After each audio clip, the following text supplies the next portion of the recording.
5 states are going to vote on whether or not to legalize recreational weed on November the 8th. There's the states on your screen. California, of course, is the big one.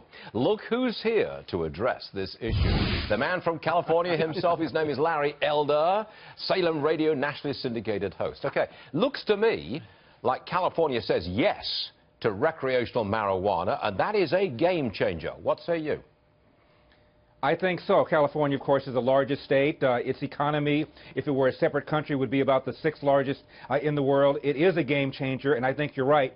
Now all these aging hippies are in positions of power. They're in our state legislature, our state assembly, and the voters are as well. And so I think this is probably going to pass. When you say aging hippies, right. You know, that's a big pejorative right there, Mr. Elder. Yeah, so I take it from that you do not want the legalization of recreational weed. Is that your position, Larry Elder?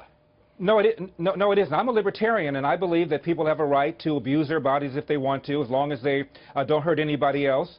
I think there are all sorts of downsides to this so-called war on drugs. My first book, Stuart, was The 10 Things You Can't Say in America, and one chapter had to do with the war on drugs, and I think we're losing it. At risk of alienating your supporters in our audience, would you extend the legalization of weed to all drugs, as many libertarians want?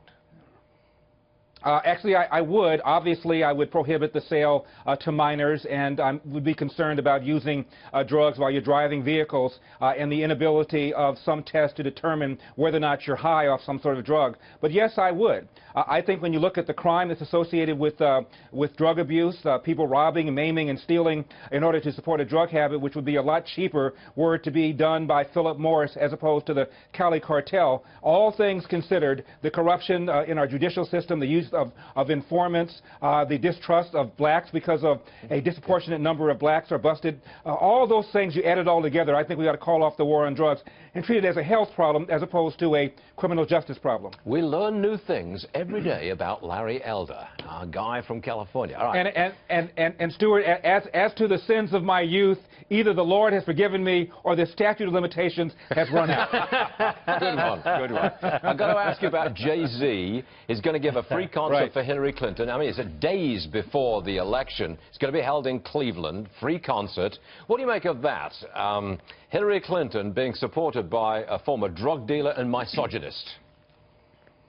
Well, hashtag hypocrisy. You heard Hillary rail against Donald Trump for the Billy Bush Access Hollywood tape. You've heard Michelle talk about the tape. You heard Obama talk about the tape. Have you heard or read any of Jay-Z's lyrics? I'm not sure it's on your playlist, but the B word for women, the H word for women, the P word for female genitalia, misogyny, those are part of his lyrics. And as many things as you want to say about Donald Trump, I don't think anybody's ever accused him of being a former crack dealer, as was the case with Jay-Z. So there's a lot of hypocrisy here.